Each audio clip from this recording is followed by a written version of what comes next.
అందరికీ నమస్కారం. మనకు తెలుసు 2 days అయింది అనుకుంటా. Exactly around 48 hours. ఈ 2 days, ఈ 48 hours లో జగన్మోహన్ రెడ్డి దాడి గురించి మనం విన్నాం. బౌన్సింగ్ స్టోన్ అన్నారు, ఇప్పుడు కాదంటున్నారు. గ్రనైట్ పలక అన్నారు, కాదంటున్నారు. ఎయిర్ గన్ అన్నారు, కాదంటున్నారు. మరి దెబ్బ ఎట్ట తగిలింది? జగన్మోహన్ రెడ్డి కన్నుకి ఎలా దెబ్బ తగిలిందనేది ఒక పెద్ద మిస్టరీ. ఎవరికి అర్థం కావటం లేదు. పోలీసు వాళ్ళే తల గోక్కొని ఏమీ అర్థం కాక ఈరోజు విజయవాడ సిపి టాటా గారు 2 లక్షల రూపాయల బహుమతి ఇస్తామని ఆయన ఒక ప్రకటన చేశారు. ఈ దాడి గురించి టాటా గారు, సిపి గారు ఎవ్వడు ప్రపంచంలో కూడా మీకు దాని గురించి ఏమీ చెప్పలేదని కూడా మనం చేస్తున్నా ఒక ఆనం వెంకటరమణారెడ్డి తప్పితే. ఈ ఆనం వెంకటరమణారెడ్డికి ఒక్కడికే తెలుసు ఆ దాడి ఎట్ట జరిగిందో. ఇది దాడి మనుషులు చేసింది కాదు. ఈ దాడి మనుషులు చేసింది కాదు. ఈ దాడి ముమ్మాటికి చేసింది ఆత్మలే అని కూడా నేను మీకు అందరికీ మనవి చేస్తున్నా. నేను కూడా 2 రోజులుగా దీని గురించి ఆలోచించాను. వీడియోలు చూసి 100 సార్లు ఆ వీడియోలు చూశాను నేను. ఎక్కడ కూడా రాయి కానీ ఎలా దెబ్బ తగిలిందనేది కూడా అర్థం కాదు. కానీ దెబ్బ తగిలింది. ఇవన్నీ ఆలోచించిన తర్వాత ఇది మనుషులు చేసిన దాడి కాదు, ఆత్మలు చేసిన దాడి అని మాత్రం మాకు అర్థమవుతా ఉంది.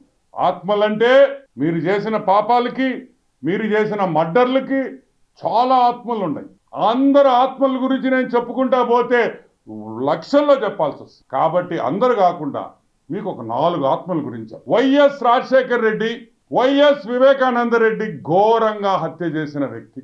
అమర్నాథ్ గౌడ్ చిన్న పిల్లోడు, 10వ క్లాస్ చదువుతున్న పిల్లోడిని దారుణంగా పెట్రోల్ పోసి తగలబెట్టి చంపేశారే.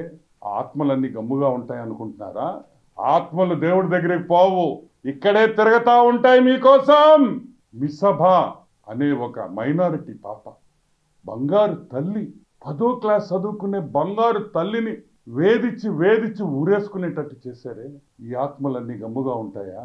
ఈ ఆత్మలన్నీ కలిసి దీళ్లతో పాటు ఇంకొక 10,000 ఆత్మలు మీరు మీ చరిత్ర, వైఎస్ చరిత్రలో మీరు చంపిన వాళ్ళ అన్ని ఆత్మలు కలిసి ఈ దాడి చేశాయని కూడా నేను మనవి చేస్తున్నాను. ఇప్పుడు పాయింట్ ఏంటంటే ఈ ఆత్మల దాడి ఎలా ఆపాలి? How do we stop the spirits from attacking Jaganmohan Reddy? Jaganmohan Reddy ఎట్ట మనం కాపాడుకోవాలి ఈ ఆత్మల దగ్గర నుంచి? అది డీజీ వల్ల అవుద్దా, ఐజీ ఇంటెలిజెన్స్ వల్ల అవుద్దా? ఎవరి వల్ల కాదు. ఎందుకంటే ఆత్మలు మనకు కనిపివు కాబట్టి. We cannot see them. అవి కనిపివు, వీ కెనాట్ సీ దెమ్. నేను చెప్పేది ఒకటి, మన ముఖ్యమంత్రి వైఎస్ జగన్మోహన్ రెడ్డిని కాపాడుకోవాలంటే, ఈ బస్సు యాత్రలో అతనికి ఏమి జరగకుండా స్మూత్ గా వెళ్ళాలంటే మనం 6 మంది, 2 పూజారులు, 2 పాస్టర్లు, 2 మౌలానాలు నిరంతర బస్సు ముందర పూజలు చేసుకుంటూ నిరంతరంగా దేవుడి వాక్యం చెప్పుతూ పోతే ఏవైనా ఈ ఆత్మల్ని మనం ఆపొచ్చేమో, ప్రయత్నిస్తాం. ఎందుకంటే మన ముఖ్యమంత్రి గారుకి ఏమైనా జరిగినా తెలుగుదేశం పార్టీ మీదే వేస్తారు. ఆయనకి చీమ కొట్టినా మా తప్పే, ఎంటుకలు తెల్లంగా అయినా మా తప్పే, అన్ని మా తప్పే. కాబట్టి మేము ఈరోజు వైసీపీ నాయకుల్ని, అదే పోలీస్ ఇంటెలిజెన్స్ సెక్యూరిటీ వింగ్ లో ఉండే వాళ్ళకి అందరికీ ఇమీడియట్ గా రేపటి పొద్దున్నుంచే పూజలు మొదలు పెట్టండి. ఆత్మల్ని ఆపండి, దాడులు ఆపండి. మీరు 2 లక్షల రూపాయలు అనవసరంగా ప్రకటన ఇచ్చారు.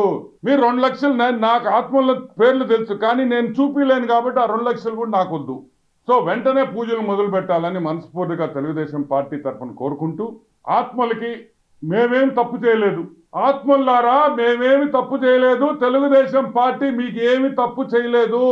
ఈ 13వ తేదీ వరకు, ఎలక్షన్ అయ్యే వరకు మీరు అతన్ని వదిలేయండి. 14వ తేదీ తర్వాత మీ ఇష్టం అని ఆ ఆత్మలందరినీ వేడుకుంటున్నాం. వివేకన్న, రాజన్న, గౌడన్న, అమర్నాథ్ అన్న, మిసాబ్ తల్లి బంగారు, ఒక 10 రోజులు వదిలే బంగారు, 10 రోజులు మా జగన్మోహన్ రెడ్డి వదిలి అని మిమ్మల్ని వేడుకుంటున్నాం.